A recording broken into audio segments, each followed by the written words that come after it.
اعوذ باللہ من الشیطان الرجیم بسم اللہ الرحمن الرحیم یا ایہا الذین آمنوا انفقوا مما رزقناکم من قبل ان یأتی یوم لا بیع فیہ ولا خلۃ ولا شفاعہ والکافرون هم الظالمون صدق اللہ مولانا العظیم۔ بحمد اللہ تعالی آج ہم اپنے دائرۂ تفسیر القرآن کا 49واں سبق ریکارڈ کروا رہے ہیں۔ تیسرا پارہ ہے، سورہ بقرہ ہے، آیت نمبر 254 سے گفتگو کا آغاز ہو رہا ہے۔ پیچھے اللہ تعالیٰ نے انتظامی امور بیان فرمائے، جہاد کی ترغیب دی، پھر اپنے رسولوں کا تذکرہ فرمایا۔ اب اللہ کریم ارشاد فرماتا ہے، اے ایمان والو، جو ہم نے تمہیں عطا کیا ہے اس میں سے خرچ کرو، خرچ کرو جو ہم نے تمہیں دیا ہے اس میں سے۔ من قبل ان یأتی یوم، اور اس دن کے آنے سے پہلے پہلے خرچ کرو، لا بیع فیہ ولا خلۃ ولا شفاعہ۔ آج تو دکانیں کھلی ہوئی ہیں، مارکیٹیں موجود ہیں، پیسہ لوگوں کے پاس ہوتا ہے، جن کے پاس پیسہ ہوتا ہے وہ جا کے خرید و فروخت کرتے ہیں بازاروں میں، لیکن ایک دن آئے گا جس دن کوئی خرید و فروخت نہیں ہوگی۔ آج دوستیاں ہوتی ہیں، لیکن اس دن وہ دوستیاں جو دنیا کے معیار پر ہوتی ہیں وہ دوستی نہیں ہوگی، بلکہ وہاں تو یہاں کے جو غنڈے بدماش دوست بن جاتے ہیں وہاں تو دشمن بن جائیں گے ایک دوسرے کے۔ ہاں، اللہ والوں کی دوستیاں ہوں گی جو اللہ کے لیے ہوں گی۔ ولا شفاعہ، اور اللہ کی بارگاہ ایسی بارگاہ ہے کہ کوئی وہاں زور سے اپنی بات نہیں منوا سکتا، کوئی اس طرح کی شفاعت نہیں ہوگی۔ جو شفاعت ہوگی وہ اگلی آیت کے اندر آ رہی ہے، زور سے جبر سے کوئی وہاں بول ہی نہیں سکے گا۔ اس دن کے آنے سے پہلے پہلے تم اللہ کی راہ میں خرچ کرو، جن کے پاس مال ہے وہ مال خرچ کرو، جن کے پاس علم ہے وہ علم کی دولت خرچ کرو۔ والکافرون هم الظالمون، اور جو کافر ہیں وہی ظالم ہیں۔ کافر منکر کو بھی کہتے ہیں نا، جو ہماری اس بات کو نہیں مانتا، آج پیسہ ہوتے ہوئے خرچ نہیں کرتا، علم دین پاس ہوتے ہوئے آگے نہیں پہنچاتا، منکر ہے اس بات کا، وہ ظالم ہے۔ اس کے بعد ہے آیت الکرسی۔ آیت الکرسی قرآن مجید فرقان حمید کی سب سے عظمت والی آیت مبارکہ ہے۔ خود نبی کریم علیہ السلام نے حضرت ابی بن کعب سے پوچھا، بتاؤ قرآن میں سب سے عظمت والی آیت کون سی ہے؟ انہوں نے کہا، اللہ ورسولہ اعلم، اللہ اور اس کا رسول ہی بہتر جانتے ہیں۔ سرکار نے پھر فرمایا، اب انہوں نے عرض کیا یا رسول اللہ صلی اللہ علیہ وسلم، یہ اللہ لا الہ الا ہو، یہ آیت الکرسی قرآن مجید فرقان حمید کی سب سے عظمت والی صورت ہے۔ تو نبی کریم علیہ السلام نے سینے پر ہاتھ مار کے کہا، اے ابو منذر، اللہ تجھے یہ علم مبارک کرے، واقعی تو نے صحیح کہا ہے۔ اتنی عظمت والی صورت ہے کہ حدیث شریف میں ہے، امام نسائی نے بھی نقل کیا ہے عمل الیوم واللیلہ کے اندر، البانی نے، ابن کثیر نے اس کو صحیح بھی کہا ہے کہ جو بندہ فرض نماز کے بعد آیت الکرسی پڑھنے کا معمول بنا لے وے، اس کے اور جنت کے درمیان صرف موت پردہ ہے، ادھر مرے گا، ادھر چھلانگے لگاتا ہوا وہ جنت کے اندر چلا جائے گا۔ یہاں دنیا میں بھی یہ آیت الکرسی فائدہ دیتی ہے۔ ام المومنین سیدہ طیبہ طاہرہ حضرت عائشہ صدیقہ فرماتی ہیں کہ ایک بندہ نبی کریم علیہ السلام کی بارگاہ میں حاضر ہوا، عرض کرنے لگا، آقا ہمارے گھر میں برکت نہیں ہے۔ فرمایا این انت من آیت الکرسی، آیت الکرسی کو کیوں بھولے ہوئے ہو؟ جس کھانے پر، جس پینے والی چیز پر آیت الکرسی پڑھی جائے گی، اللہ تعالیٰ اس میں برکتیں عطا فرماتا ہے۔ تفسیر در منصور کے اندر یہ بات موجود ہے۔ اللہ لا الہ الا ہو، اللہ ہی ہے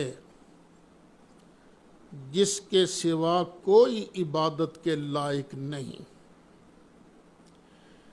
یہ ہے دعویٰ،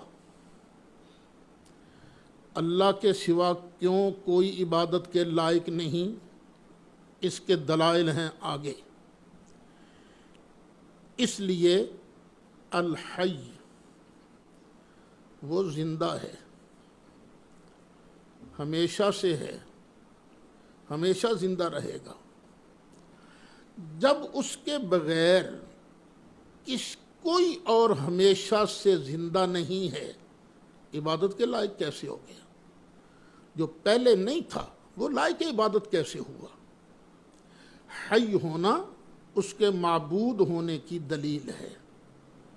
القیوم، اب دوسری دلیل آ گئی، وہ تھامنے والا بھی ہے، ہر کسی کو اسی نے تھاما ہوا ہے۔ زمین ہے تو اس کو تھاما ہوا ہے، آسمان ہے تو اللہ نے اس کو تھاما ہوا ہے، تارے ہیں، چاند ہے، سورج ہے، عرش ہے، کرسی ہے، کائنات میں جو کچھ بھی ہے سب کچھ اسی نے تھاما ہوا ہے۔ جب سب کو تھامنے والا وہ ہے تو پھر عبادت کے لائق بھی تو وہی ہوا نا۔ لا تأخذہ سنۃ، دو دلیلیں پہلے گزر گئیں، اب تیسری دلیل، سب کو تھاما ہوا ہے اس نے۔ لیکن ہمارا حال کیا ہے؟ 8 گھنٹے کام کر لیں، 10 گھنٹے کام کر لیں، آخر تھکن غالب آ جاتی ہے، اعصاب جو ہیں وہ چٹکنے لگتے ہیں، آہستہ آہستہ بندہ نیند میں جانے کی کیفیت محسوس۔ ایک ہے نیند، اور ایک سے نیند ہے نیند سے پہلے کی کیفیت، جسے کہتے ہیں اونگ۔ اللہ کو تو اونگ بھی نہیں آتی۔ کائنات میں کوئی اور ایسا نہیں جو کسی کا محتاج نہ ہو، اللہ سب کو تھامے ہوئے ہے، لیکن اس کو اونگ نہیں لاتا، اس کو اونگ پکڑتی نہیں۔ ولا نوم، نہ ہی اسے نیند آتی ہے، نہ نیند اسے پکڑے، نہ ہی اونگ اسے پکڑے۔ اگرچہ فرشتے بھی نیند وغیرہ سے پاک ہیں، لیکن پھر بھی وہ معبود نہیں ہیں۔ کیوں؟ اس لیے کہ یہ صفت اللہ نے انہیں عطا کی ہے نا۔ اس صفت میں وہ اللہ کریم کے محتاج ہیں، اس لیے عبادت کے لائق صرف اور صرف اللہ وحدہ لا شریک ہے۔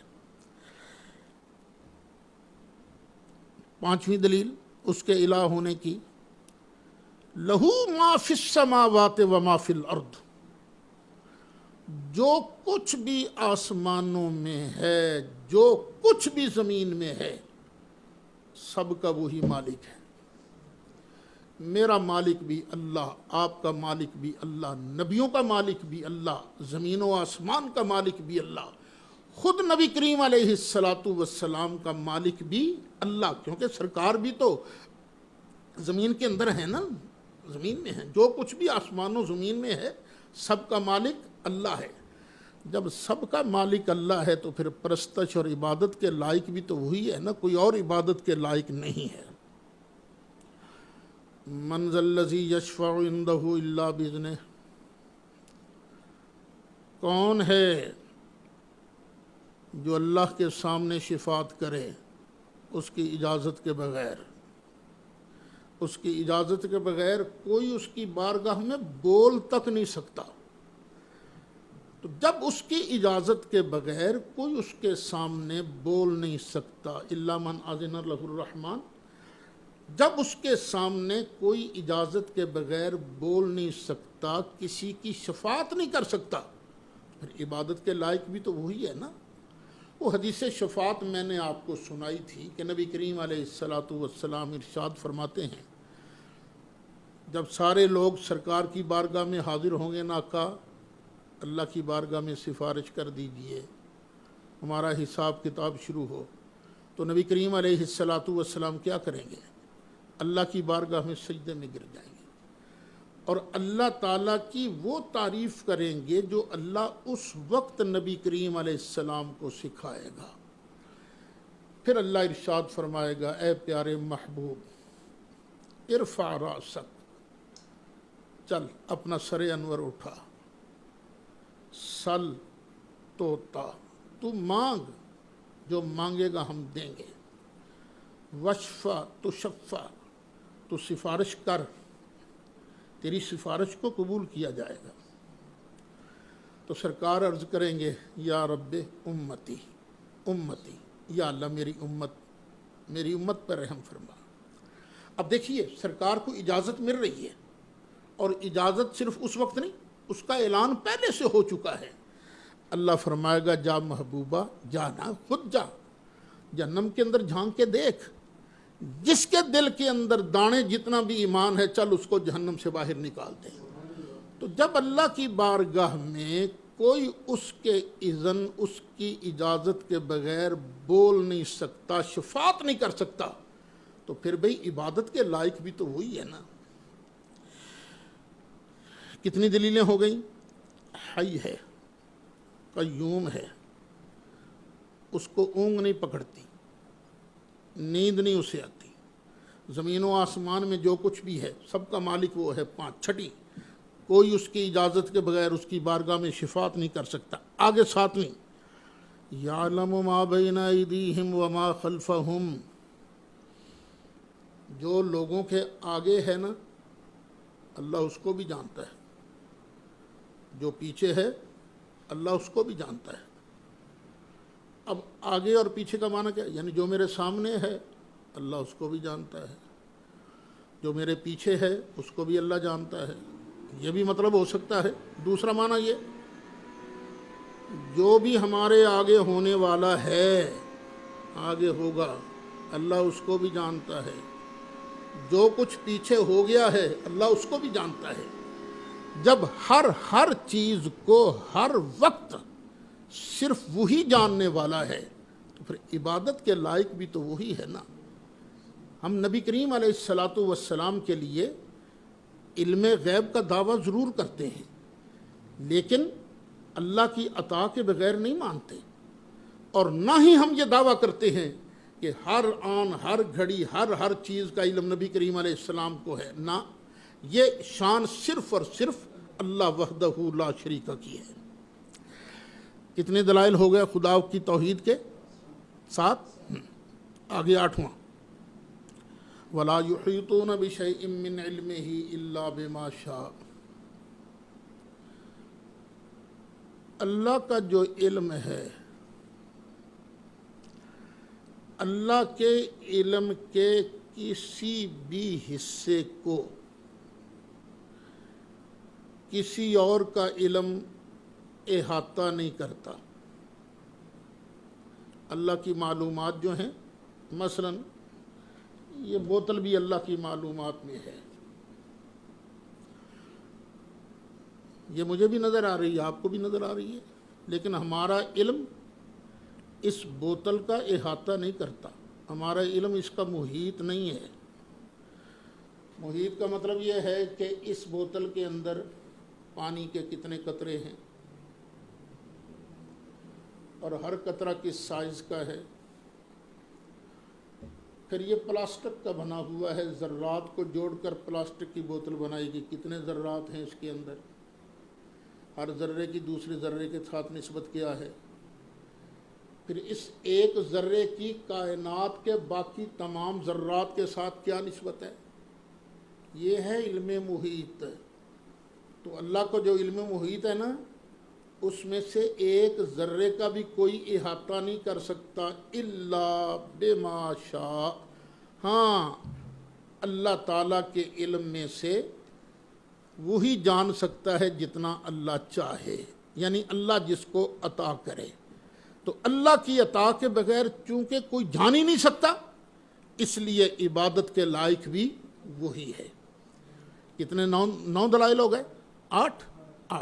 چلو جی، 9واں، وسع کرسیہ السماوات والارض، اس کی کرسی ہے۔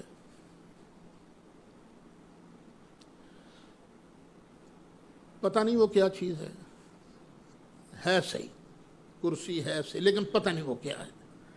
یہ نہیں، یہ جس پر میں بیٹھا ہوں، جس پر آپ لوگ بیٹھے ہو، یہ نہیں، وہ پتہ نہیں کیا ہے لفظ کرسی آیا اس پر، اور وہ ہے کتنی بڑی۔ 7 آسمانوں کو، زمین کو، 7 زمینوں کو وہ کرسی اپنے گھیرے میں لیے ہوئے ہے، جس کی کرسی اتنی بڑی ہے۔ بعض نے اس کا ترجمہ کیا ہے اللہ کا علم، اللہ کی سلطنت۔ جس کی کرسی اتنی بڑی ہے، کسی اور کی کرسی تو اتنی ہے ہی نہیں، تو پھر عبادت کے لائق کون ہوا؟ عبادت کے لائق تو صرف اللہ ہے نا۔ یہ چٹیل میدان ہو نا، بہت بڑا میدان، اس کے اندر ایک انگوٹھی رکھ دی جائے۔ یہ موبائل تو چلو، یہ بوتل ہے، بوتل بہت بڑی ہے، انگوٹھی سے بہت بڑی ہے یہ بوتل، چلو چٹیل میدان ہو، ہزاروں میل کا پھیلا ہوا، اس میں یہ بوتل رکھ دی جائے، انگشتری انگوٹھی رکھ دی جائے، تو وہ چٹیل میدان کے مقابلے میں کتنی بڑی ہوگی؟ چھوٹی۔ اور جو اللہ کی کرسی ہے نا، اس کے سامنے 7 آسمان اور زمین اتنے ہیں جتنے چٹیل میدان کے اندر انگوٹھی ہوتی ہے۔ وسع کرسیہ السماوات والارض۔ میں اگرچہ بوڑھا ہو گیا ہوں، لیکن پھر بھی 2-4 گھنٹے کام کر لیتا ہوں، لیکن پھر اخیر تھکنا شروع ہو جاتا ہوں۔ آپ لوگ جوان ہو، لیکن 24 گھنٹے مسلسل کام کرنا پڑے تو ہڈیوں کی پیں تو بولتی ہے نا۔ چلو ابھی کو 1.5 دن کام کر لے گا، تھکے گا نہیں، لیکن اللہ تعالیٰ نے جب سے بنائے ہوئے ہیں زمین و آسمان، عرش و کرسی، جب سے بنایا ہوا ہے، وَلَا يَئُودُهُ حِفْظُهُمَا، تو اس کی حفاظت، ان دونوں کی حفاظت اللہ کو تھکاتی تو نہیں ہے، اللہ پر بھاری نہیں ہے، بڑے آرام سے اس کی حفاظت ہو رہی ہے، چل رہا ہے سارا کائنات کا نظام۔ جس طرح ہمارے لیے یہ چیزیں بالکل معمولی ہوتی ہیں، ہم کر لیتے ہیں، آرام سے کر لیتے ہیں، ہم جو چیز کام آرام سے کر لیتے ہیں، یہ تو پھر بھی اس میں کچھ نہ کچھ تکلیف ہوتی ہے۔ اللہ تعالیٰ کی عظمتوں کے سامنے اللہ کو تو کچھ ہوتا ہی نہیں، سارا نظام سنبھالے ہوئے ہے۔ جب اس شان کا دوسرا ہے ہی کوئی نہیں، تو عبادت کے لائق کون ہوا؟ صرف اللہ وحدہ لا شریک۔ کتنے دلائل ہو گئے؟ 9۔ وَهُوَ الْعَلِيُّ، وہ بلند ہے، بلند ہے، اس جیسی بلندی والا کوئی نہیں، کوئی نہیں اس کی بلندی جیسا۔ 10 عظیم، عظمت والا، اس جیسی عظمتوں والا ہے کوئی نہیں۔ چونکہ اس شان کا مالک کائنات کے اندر دوسرا ہے ہی نہیں، اس لیے عبادت کے لائق بھی صرف اور صرف وہی پروردگار ہے۔ لیکن پھر میں یہاں آپ کو مشورہ دوں گا کہ ایاک نعبد کی تفسیر کرتے ہوئے میں نے عبادت اور تعظیم، بندوں کی تعظیم میں فرق بیان کیا تھا کہ بندوں کی تعظیم کرنا یہ عبادت نہیں ہوتی، عبادت اور چیز کا نام ہے۔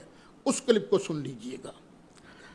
آگے فرمایا لا اکراہ فی الدین، دین میں جبر نہیں ہے، کسی کو زبردستی نہیں کہا جا سکتا چلو کلمہ پڑھ، زبردستی کلمہ نہیں پڑھایا جا سکتا، دین میں جبر نہیں ہے۔ قد تبین الرشد من الغی، یہ جبر کیوں نہیں ہے، کلمہ کیوں نہیں زبردستی پڑھایا جا سکتا؟ اس لیے کہ نیک رستہ، اچھا رستہ بھی واضح ہو گیا ہے اور گمراہی بھی واضح ہو گئی ہے، ایمان بھی واضح ہو گیا ہے، کفر بھی واضح۔ اب جس کا جی چاہتا ہے آئے قبول کر لے، من شاء فلیؤمن ومن شاء فلیکفر۔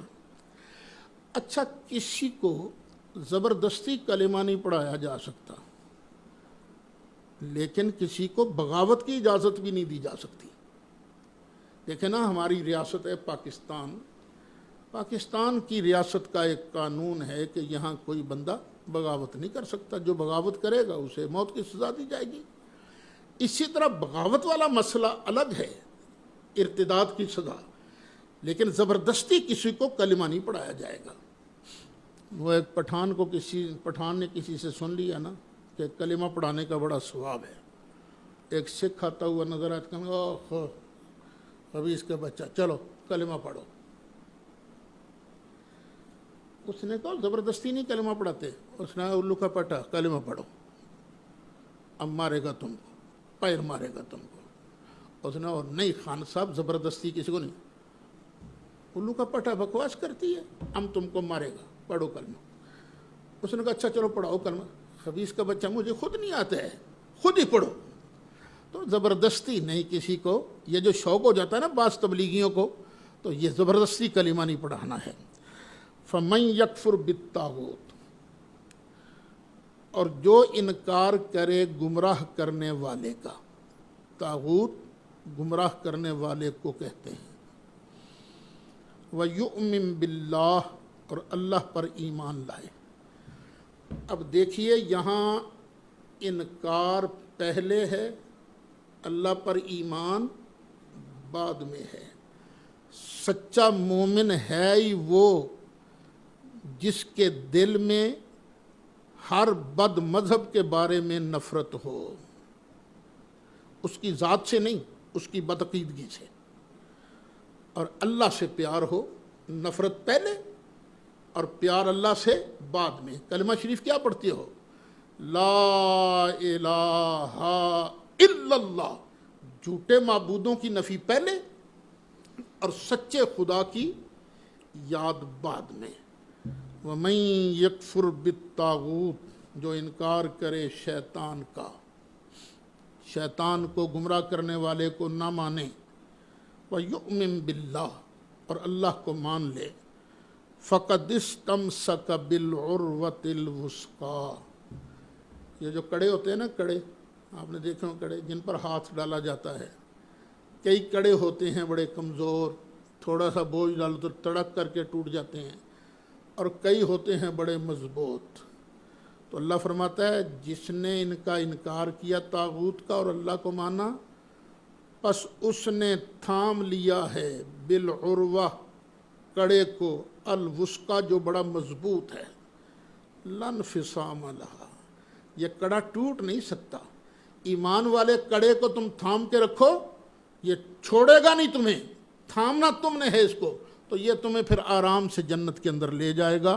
واللہ سمیع علیم، اللہ تعالیٰ سننے والا ہے، جاننے والا ہے۔ اللہ ولی الذین آمنوا، اللہ ولی ہے ایمان والوں کا، دوست ہے ایمان والوں کا۔ ایمان والوں تمہیں مبارک ہو، سچا ایمان رکھو تو پھر اللہ کہتا ہے میں تمہارا دوست ہوں۔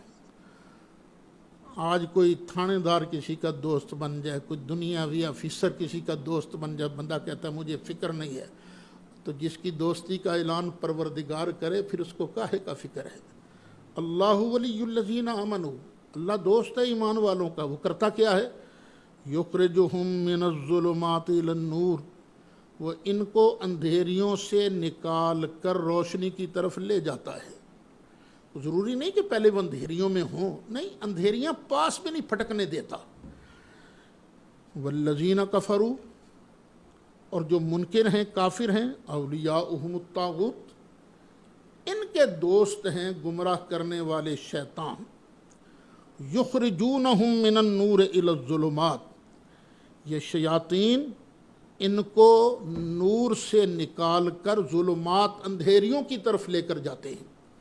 قرآن پاک میں جہاں بھی ظلمات اور نور اکٹھا آئے گا تو ظلمات سے مراد ہوگا کفر اور نور سے مراد ہوگا اسلام، سوائے ایک جگہ کے جہاں اللہ فرماتا ہے جعل الظلمات والنور، کہ اللہ نے ظلمات کو پیدا کیا اور نور کو پیدا کیا۔ اولئک اصحاب النار، جن کے دوست ہوتے ہیں نا یہ گمراہ کرنے والے، وہ جہنمی ہیں، ہم فیہا خالدون، وہ اس میں ہمیشہ ہمیشہ رہیں گے۔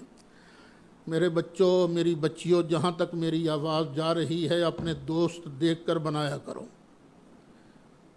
جن کے ساتھ تم دوستی لگاتے ہو نا، ان کو ذرا دیکھ بھال کے دوست بنایا کرو۔ اچھا دوست ہوگا تو اللہ کی نعمت ہے، برا دوست ہوگا تو یہ شیطان ہے جو تمہیں اندھیریوں کی طرف لے کر جائے گا، اسلام کی طرف نہیں رہنے دے گا۔ اب اللہ تعالیٰ اپنی توحید کے 3 واقعات بیان کرتا ہے، 3۔ پہلا واقعہ جو حضرت ابراہیم علیہ السلام کا نمرود کے ساتھ مناظرہ ہوا تھا۔ ابراہیم علیہ السلام کے زمانے میں بڑی شرک والی بیماری بہت پھیلی ہوئی تھی۔ تاروں کو معبود مانا جاتا تھا، چاند کو، سورج کو اپنے ہاتھوں سے بت گھڑ کر بنائے جاتے، پھر ان کو معبود مانا جاتا۔ یہ نمرود خود رب بنا ہوا تھا، تو یہ ابراہیم علیہ السلام سمجھاتے تھے۔ آپ نے کلہاڑا لے کر ان کے بت خانے بھی تباہ کر دیے تھے۔ بات چلی گئی بادشاہ تک، نمرود کہنے لگا تمہارا رب کوئی اور ہے؟ فرمایا ہاں۔ اللہ اس کو بیان کرتا ہے، الم تارا، پیارے محبوب کیا تو نے نہیں دیکھا؟ محبوب کیا تو نے نہیں دیکھا؟ میں نے کل بھی بتایا تھا کہ یہ الم تارا جو ہے دیکھنے کے معنی میں بھی آتا ہے اور یقینی علم کے معنی میں بھی آتا ہے۔ محبوب کیا تجھے علم نہیں؟ الی الذی حاج ابراہیم فی ربہ، اس بندے کا جس نے جھگڑا کیا تھا ابراہیم علیہ السلام سے ابراہیم کے رب کے بارے میں، ان آتاہ اللہ الملک، کہ اللہ نے اس بندے کو ملک عطا کیا تھا۔ وہ ملک دینے والا اللہ، لیکن وہ ایسا خبیث نکلا کہ جس نے ملک دیا ہوا تھا اسی کی نافرمانی کی، خود ہی رب بن کے بیٹھ گیا۔ اور اگر اللہ اس کو کچھ نہ دیتا تو یہ خدائی کے دعوے بھی نہیں ہوتے۔ یہ یاد رکھو، جس کے پاس کچھ ہوتا ہے اللہ کبھی کبھی دیتا ہے امتحان کے لیے۔ اکڑ نہیں آنی چاہیے کہ میرے پاس علم بہت ہے، میں یہ ہوں، میرے پاس دولت یہ اتنی ہے، میں یہ ہوں، نہ، بلکہ عاجزی اور انکساری کے ساتھ رہنا چاہیے۔ اچھا، اس کو چونکہ ملک ملا تھا تو وہ جھگڑ پڑا اس ابراہیم علیہ السلام کے ساتھ۔ اذ قال ابراہیم ربی الذی یحیی و یمیت، جب فرمایا ابراہیم علیہ السلام نے کہ میرا رب وہ ہے جو زندہ بھی کرتا ہے اور مارتا بھی ہے، کہنے لگا انا احیی و امیت، یہ کام تو میں بھی کر لیتا ہوں، میں زندہ بھی کرتا ہوں اور میں مارتا بھی ہوں۔ دو قیدی بلائے، ایک کو مروا دیا، ایک کو چھوڑ دے، کہنے لگا دیکھا ایک کو زندہ کر دیا، ایک کو مردہ کر دیا۔ ابراہیم علیہ السلام چاہتے تو فرما سکتے تھے کہ جس کو تو نے مارا ہے نا اسی کو زندہ کر کے دکھا، لیکن ابراہیم علیہ السلام نے فرمایا خود ہی لوگ دلیل کو سمجھ جائیں گے، دوسری دلیل پھٹ دی۔ ہمارے جیسے کمزور لوگوں کو مناظرہ کا طریقہ سکھا رہے تھے، فٹ ابراہیم علیہ السلام نے دوسری دلیل دی۔ وہ دوسری دلیل کیا تھی؟ قال ابراہیم فإن اللہ یأتی بالشمس من المشرق فأت بها من المغرب، بے شک اللہ تعالیٰ سورج کو نکالتا ہے مشرق سے، تو ذرا مغرب سے نکال کے دکھا نا، تو دعوے کرتا ہے کہ میں زندہ کرتا ہوں، چل ذرا سورج کو نکال کے دکھا۔ فبہت الذی کفر، پس مت ماری گئی کافر کی، مبہوت ہو گیا، کوئی جواب نہ آیا، ہوش اڑ گئے کافر کے۔ واللہ لا یہدی القوم الظالمین، اور اللہ تعالیٰ ظالم قوم کو ہدایت نہیں دیتا ہے۔ اس واقعے نے بتایا کہ اللہ تعالیٰ ہی وہ ذات ہے جو زندہ بھی کرتی ہے، جو موت بھی دیتی ہے، جو سورج کو مشرق سے طلوع کرتی ہے، مغرب میں غروب کرتی ہے۔ تو جس ذات کے اندر اتنی پاوریں ہوں، عبادت کے لائق بھی صرف وہی ہے۔ اب دوسرا واقعہ بیان ہو رہا ہے، او کالذی مر علی قریۃ وہی خاویۃ علی عروشہا، یا محبوب تو نے نہیں دیکھا اس بندے کو جو گزرا ایک بستی سے، وہی خاویۃ، اور وہ بستی گری ہوئی تھی، علی عروشہا، اپنی چھتوں پر۔ اللہ تعالیٰ بلڈنگوں کو محفوظ رکھے، یہ جو بلڈنگیں ہیں، ورنہ آپ دیکھو گے جو مکان گرتا ہے نا تو اس کی چھت نیچے ہوتی ہے، دیواریں اس کے اوپر آ جاتی ہیں، تو اسی طرح بستی کو دیکھا۔ قال انا یحیی ہذہ اللہ بعد موتہا، اس بندے نے کہا اس بستی کے تباہ ہونے کے بعد اللہ اسے کیسے زندہ کرے گا، کیسے زندہ کرے گا؟ یہ بندہ کون تھا؟ اس بحث میں پڑھنے کی ضرورت نہیں، کوئی صحیح حدیث میں یہ نام نہیں ملتا، بعض اسرائیلیات میں حضرت عزیر علیہ السلام کا نام ملتا ہے، لیکن لگتے ہیں کہ یہ نبی تھے کوئی، کیونکہ یہ جو گفتگو ہو رہی ہے نا اللہ تعالیٰ کے ساتھ، سوائے نبیوں کے کسی اور کی اس طرح ڈائریکٹ گفتگو نہیں ہوتی۔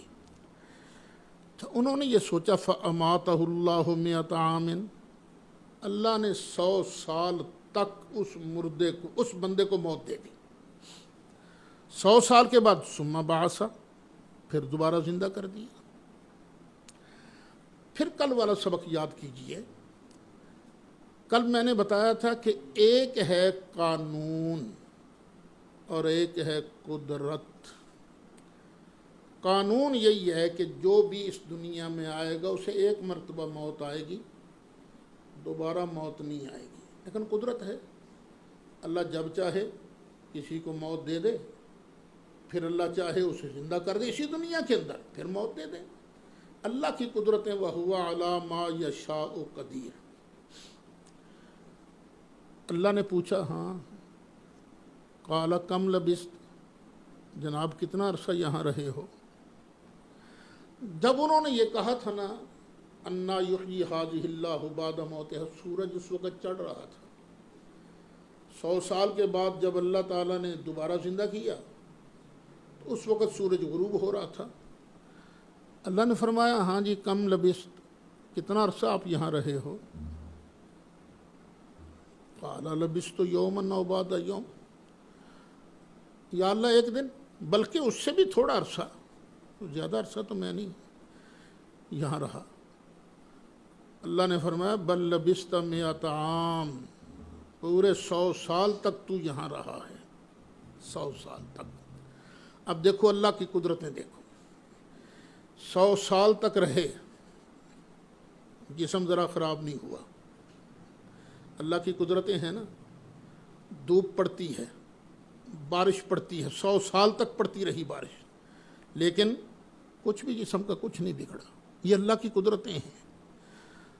فرمایا ایسے کر، فانظر الی طعامک و شرابک لم یتسنہ، تیرے پاس کھانے کا سامان بھی تھا، پینے کا سامان بھی تھا، ذرا ادھر دیکھ، ذرا باسی نہیں ہوا، بو تک نہیں ہے اس کے اندر۔ حالانکہ دھوپ میں سالن کو رکھا جائے، کھانے کو رکھا جائے تو باسی ہو جاتا ہے، جلدی بو آنے لگتی ہے، اور یہ گدھا جو ہے یہ کئی ہفتے تک زندہ رہ جاتا ہے۔ پھر آگے فرمایا وانظر الی حمارک، ذرا اپنے گدھے کو بھی تو دیکھنا،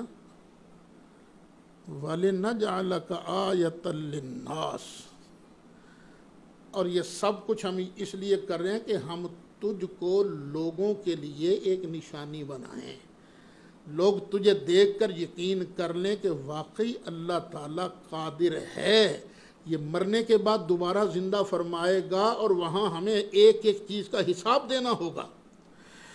اچھا، وانظر الی العظام، دیکھ ذرا ان ہڈیوں کو،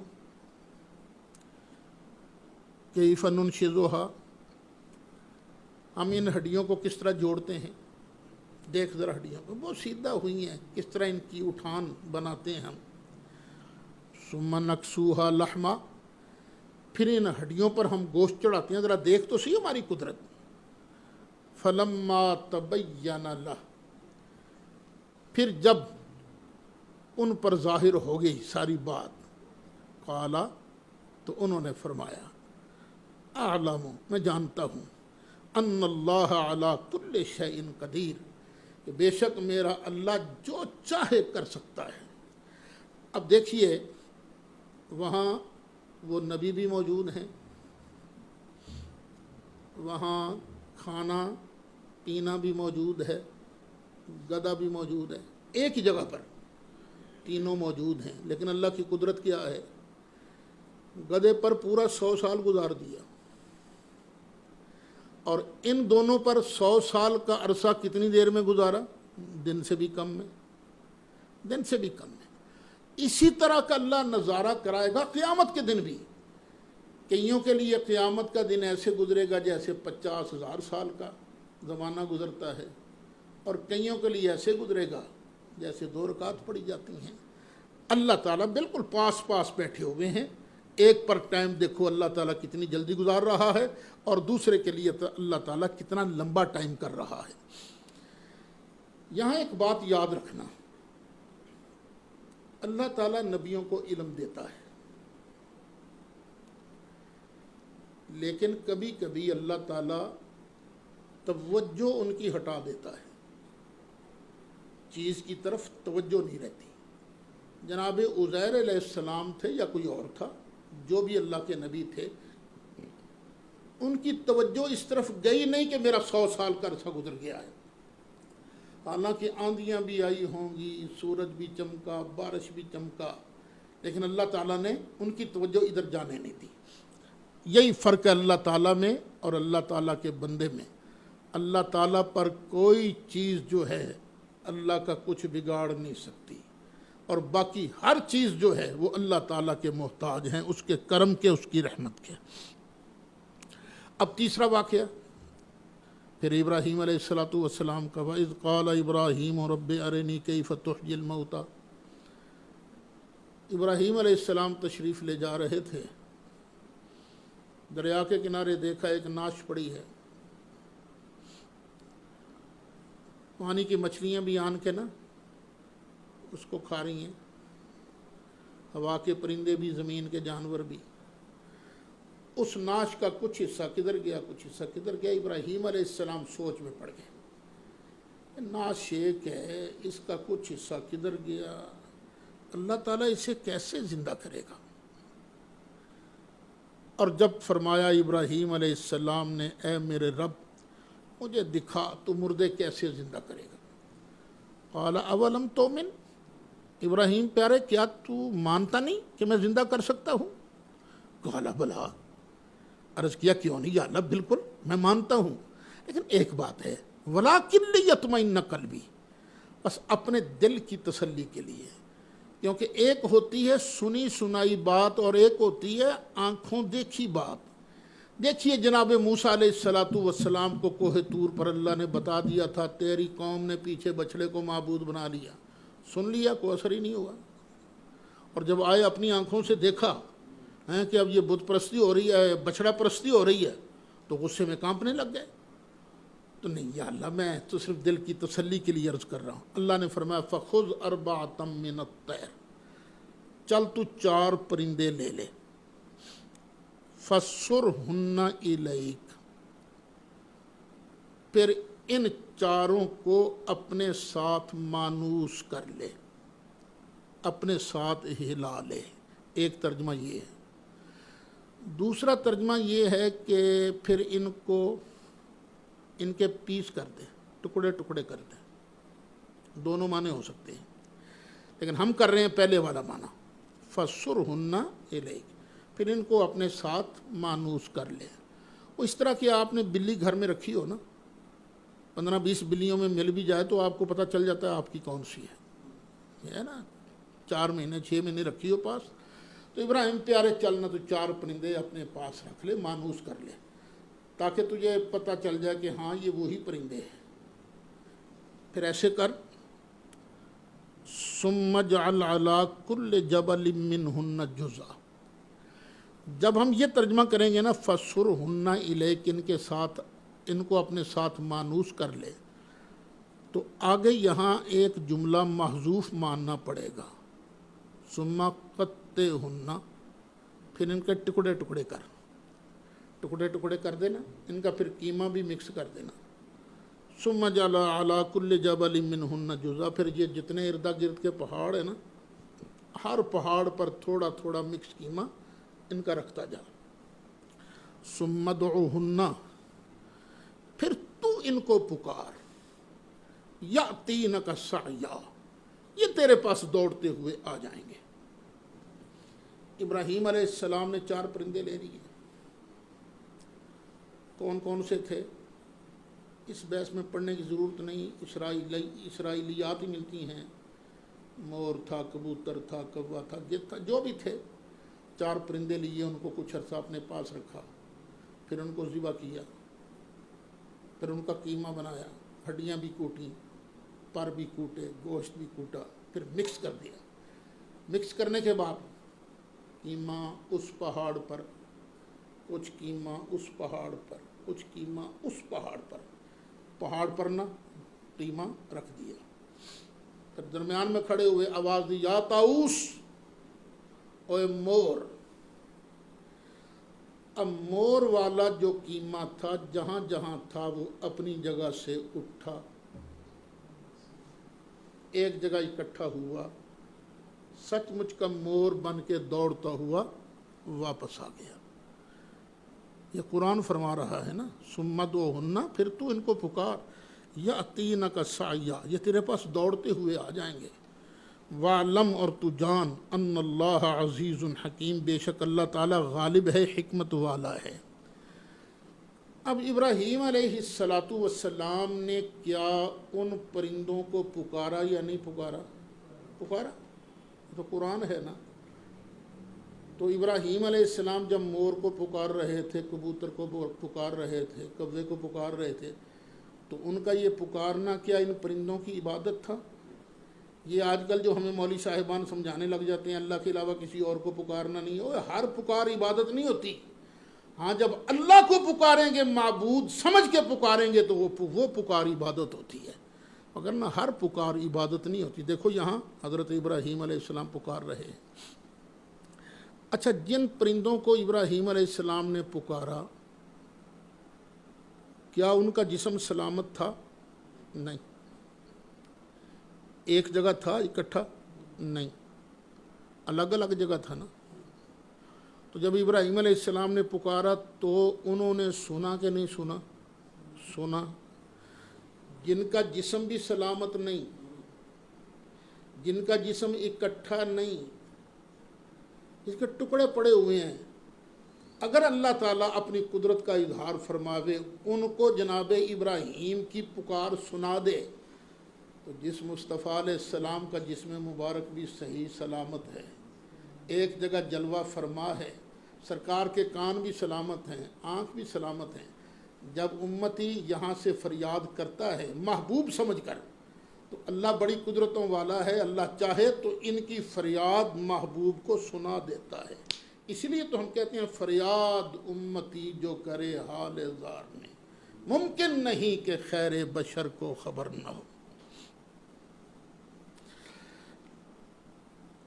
مثل الذین ينفقون اموالهم فی سبیل اللہ، اللہ تعالیٰ یہاں سے پھر اپنی راہ میں خرچ کرنے کی ترغیب ارشاد فرماتا ہے۔ فرماتا ہے مثال ان لوگوں کی جو اپنے مالوں کو خرچ کرتے ہیں اللہ کی راہ میں، کا مثل حبۃ، ایک دانے کی مثال ہے، انبتت، جس دانے نے اگایا، انبتت ہے مؤنث کا صیغہ ہے، جس دانے نے اگایا، سبع سنابل، 7 سٹوں کو، فی کل سنبلۃ مئۃ حبہ، ہر سٹے میں 100 دانے ہیں، یعنی ایک سٹہ کتنے دانے اگاتا ہے؟ 700، ایک دانہ 700 دانے اگاتا ہے۔ پھر اسی پر بس نہیں، واللہ یضاعف لمن یشاء، جس کے لیے اللہ چاہتا ہے اس کو کئی گنا کر کے دیتا ہے، 2 گنا، 3 گنا، 4 گنا، 5 گنا، 7 گنا، 10 گنا اللہ کی راہ میں دو۔ اللہ کی راہ کا مطلب کیا ہے؟ جس میں اللہ کے دین کی سربلندی پائی جائے، خواہ وہ میدان جہاد ہو یا یہ دینی ادارہ ہو، اللہ کی راہ میں خرچ کرو گے تو اللہ تعالیٰ تمہیں اتنا دے گا، ایک کے بدلے اتنا۔ کل وہ حدیث بھی میں نے آپ کو سنائی تھی، حضرت ابو عثمان نہدی والی، کہ انہوں نے حضرت ابو ہریرہ کے بارے سنا کہ وہ یہ فرماتے ہیں جو بندہ ایک اللہ کی راہ میں خرچ کرے گا تو اللہ تعالیٰ اسے 10 لاکھ عطا کرے گا۔ تو یہ بصرہ میں رہتے تھے، پتہ چلا حج کے لیے آ رہے ہیں جناب ابو ہریرہ، تو یہ حج کے لیے گئے، میدان عرفات میں یا کہیں ملے، پوچھا جی میں نے یہ حدیث سنی، آپ نے بیان فرمائی ہے؟ انہوں نے کہا نہیں میں نے یہ نہیں کہا، جس نے تجھ سے بیان کیا اس نے صحیح بیان نہیں کیا، میں نے تو یہ بیان کیا ہے کہ اللہ تعالیٰ اس کو ایک کے بدلے 20 لاکھ عطا فرماتا ہے، 20 لاکھ عطا فرماتا ہے۔ اچھا یہاں ایک اور مسئلے کی طرف بھی توجہ فرمائیں، اگر میری بات کو یہ ہمارے مخالفین سن رہے ہیں تو ذرا ٹھنڈے دل سے سنیں۔ ایک ہوتا ہے حقیقت اور ایک ہوتا ہے مجاز۔ فعل کی ورب کی نسبت جب اصل فاعل کی طرف کی جائے، اصل سبجیکٹ کی طرف کی جائے تو اسے کہتے ہیں حقیقت، اور جب فعل کی نسبت کسی سبب کسی ریزن کی طرف کی جائے تو اسے کہتے ہیں مجاز عقلی، مجاز۔ اب حقیقت میں اگاتا کون ہے؟ اللہ تعالیٰ۔ اگر ہم کہیں اللہ نے اس فصل کو اگایا، یہ 700 دانے اللہ نے اگائے، تو یہ ہوگا حقیقت، کیونکہ اصل فاعل تو وہی ہے نا، لیکن یہ باقی دانے وانے یہ جو ہیں یہ ہیں اسباب۔ اب قرآن نے یہاں فعل کی نسبت کی ہے اس سبب کی طرف، تو جسے کہیں گے حقیقت نہیں، یہ کیا ہے؟ مجاز عقلی ہے، مجاز ہے یہ۔ تو ہم جو اہل سنت و جماعت کہتے ہیں نا ہمیں سرکار دیتے ہیں، تو ہم حقیقت نہیں، یہ یہاں مجاز استعمال ہو رہا ہے، دینے والا تو اللہ ہے، دلواتے سرکار ہیں۔ واللہ یضاعف لمن یشاء، اور اللہ تعالیٰ جسے چاہتا ہے کئی گنا دیتا ہے، واللہ واسع علیم، اور اللہ تعالیٰ بڑی وسعت والا ہے، علم والا ہے۔ سوچتے ہوگو جی اللہ تعالیٰ سب کو کتنا ایسے کس طرح اتنا دے گا؟ نہیں، اللہ کے پاس بڑے خزانے ہیں، بڑے خزانے ہیں۔ حدیث شریف میں آتا ہے نا، جتنے بھی اولین و آخرین ہیں، سرکار نے فرمایا، حدیث قدسی اللہ ارشاد فرماتا ہے، جتنے اولین و آخرین ہیں سب کو ایک میدان میں جمع کر دیا جائے، سب کے من کی مرادیں اللہ پوری کرے، تو اللہ کے خزانوں میں پتہ کتنا کم ہوتا ہے؟ جتنا سمندر میں سوئی ڈال کر باہر نکالی جائے نا، تو جتنا پانی کم ہوتا ہے نا، اتنا ہی اللہ کا خزانہ کم ہوتا ہے۔ نہ سمندر کا پانی کم ہوتا ہے، نہ اللہ کے خزانے کم ہوتے ہیں۔ واللہ واسع علیم، اللہ تعالیٰ بڑی وسعت والا ہے، علیم اور جاننے والا بھی، ذرے ذرے کو جاننے والا ہے۔ کسی نے آج خرچہ کیا ہے تو اللہ کو بھول نہیں جائے گا، اللہ جانتا ہے، سب کچھ دے گا۔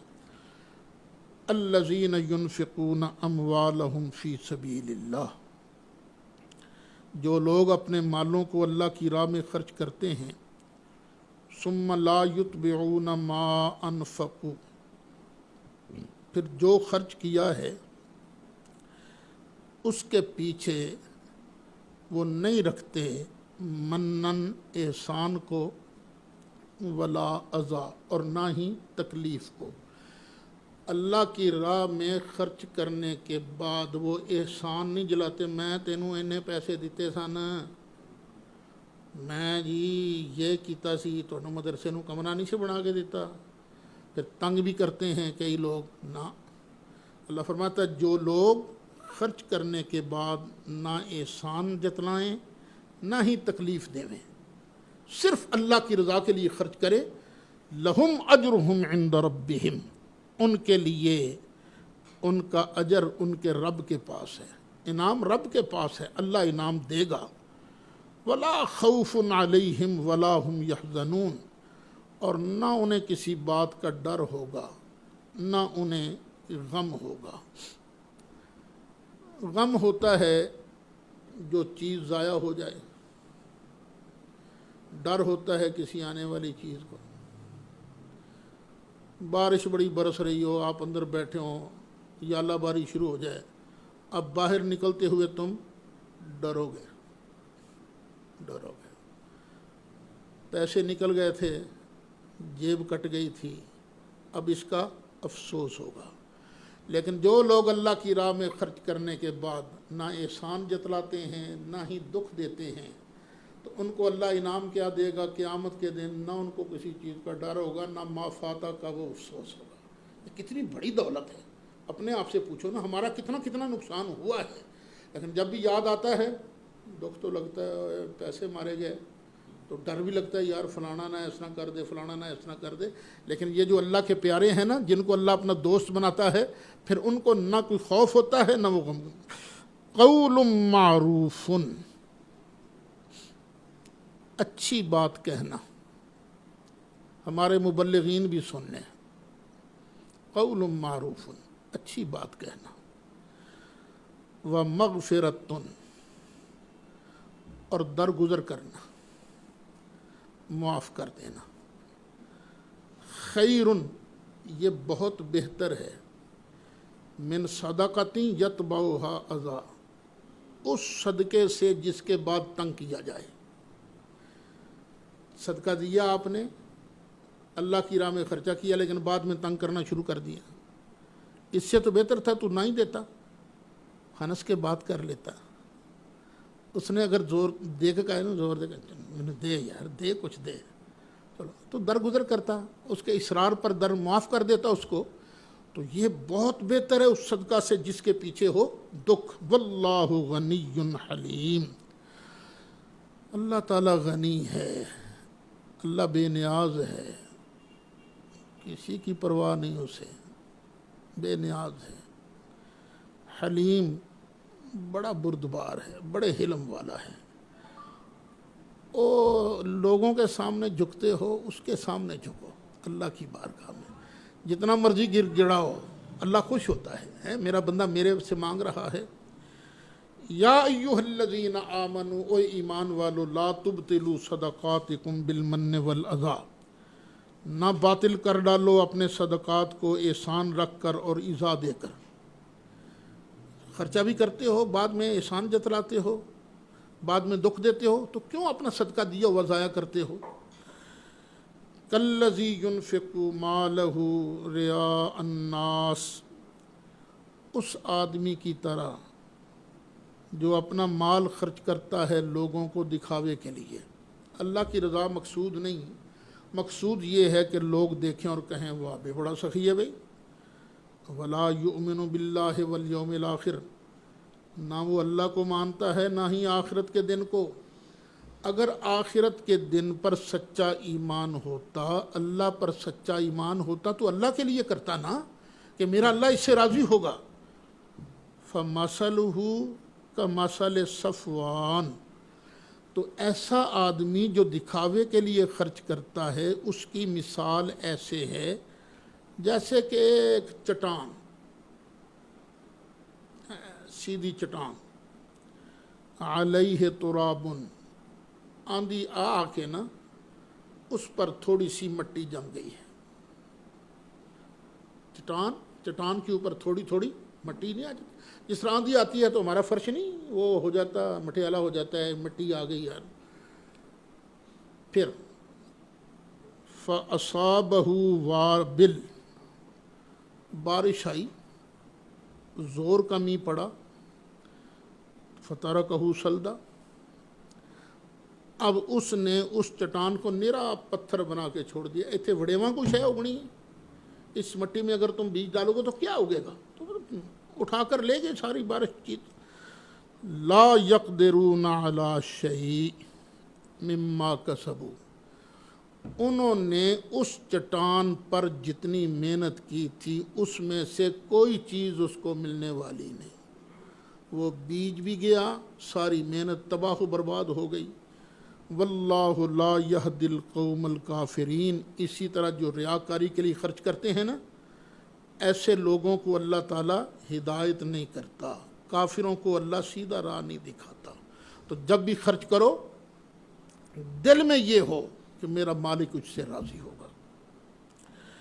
وَمَثَلُ الَّذِينَ يُنْفِقُونَ أَمْوَالَهُمُ ابْتِغَاءَ مَرْضَاتِ اللَّهِ، اور ان لوگوں کی مثال جو خرچ کرتے ہیں اپنا مال ابتغاء مرضات اللہ، اللہ کی رضا چاہنے میں۔ مال کیوں خرچ کرتے ہیں؟ کہ مالک راضی ہو جائے گا۔ وَتَثْبِيتًا مِّنْ أَنفُسِهِمْ، اور اپنے دل کو جمانے میں، یعنی دل جو ہے جمع ہوا ہے اللہ کی محبت میں۔ کمثل جنت، ان کی مثال ہے ایک باغ کی، بربوۃ، یہ باغ ہے اونچی جگہ پر، اونچی جگہ پر باغ ہے، نیچی جگہ پر نہیں، اونچی جگہ پر باغ ہے۔ اصابها وابل، اب اونچی جگہ پر جو باغ ہے تیز بارش آئی، فآتت اکولها ضعفین، تو اگر پہلے 1 ایکڑ میں 35 من غلہ نکلا تھا تو اب ڈبل، اب بارش آئی کیونکہ پانی نے اور زمین نے پانی کو محفوظ کر لیا، فآتت اکولها ضعفین، تو اس نے دگنی پیداوار دی۔ فإن لم يصبها وابل، پھر اگر تیز بارش نہیں پہنچی وہاں اس زمین پر، فتل، تو یہ جو رات کو شبنم پڑتی ہے نا، یہ بھی گزارا کر جاتی ہے، ہاں یہ بھی کافی ہے۔ واللہ بما تعملون بصیر، اور اللہ تعالیٰ جو تم کرتے ہو اس کو دیکھ رہا ہے۔ اب یہاں اللہ تعالیٰ نے کیا فرمایا، اس آیت کو پھر دیکھیے۔ وَمَثَلُ الَّذِينَ يُنْفِقُونَ أَمْوَالَهُمْ ابْتِغَاءَ مَرْضَاتِ اللَّهِ، اللہ کی رضا کے لیے جو لوگ مال خرچ کرتے ہیں۔ اور صحابہ کرام کس کی رضا کے لیے مال خرچ کرتے تھے؟ اللہ کی رضا کے لیے۔ 26واں پارہ بھی کھولو اور 28واں بھی کھولو، سورہ فتح۔ تراہم رکعا سجدا یبتغون فضلا من اللہ ورضوانا، تو جو محبوب کے صحابہ ہیں نا ان کے ساتھ والے، ان کو تو دیکھے گا کبھی رکوع کرتے ہوئے، کبھی سجدہ کرتے ہوئے. کیوں؟ یہ اللہ ان کے دلوں کی گواہی دے رہا ہے. یبتغون فضلا من اللہ ورضوانا، یہ اللہ کا فضل اور اللہ کی رضا چاہتے ہیں. اور جو آدمی ابتغاء مرضات اللہ، اب یہ سورہ بقرہ دیکھ لو جو ہم نے آیت تلاوت کی ہے، جو اللہ کی رضا کے لیے کرتے ہیں پھر اللہ ان کو ان کا اجر دیتا ہے. تو صحابہ کرام کو بھی اللہ کریم اجر عظیم عطا فرماتا ہے. سورہ حشر، یہ دیکھو آیت نمبر 8 ہے.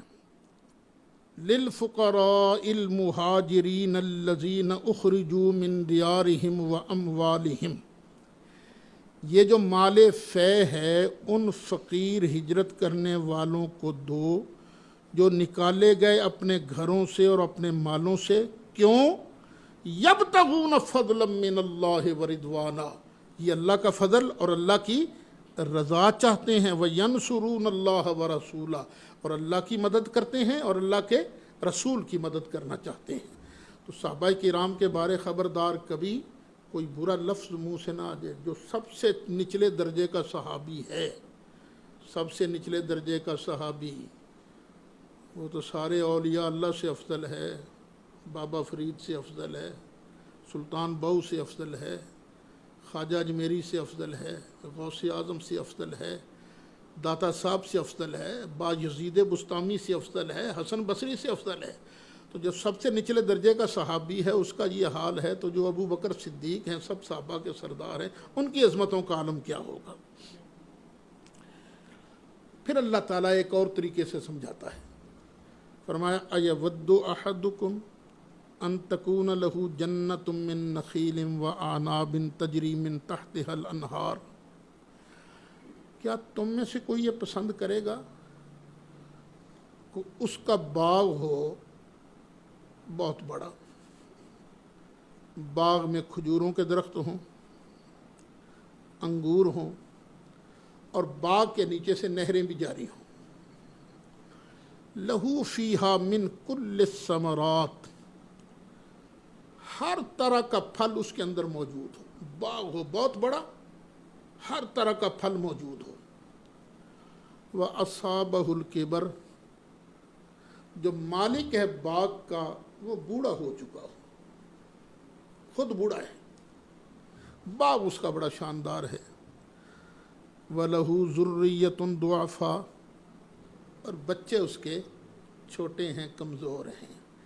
اچھا خدا نہ خواستہ یہ باغ تباہ ہو جائے، خود اتنی ہمت ہے نہیں کہ دوبارہ اس کو آباد کر سکے،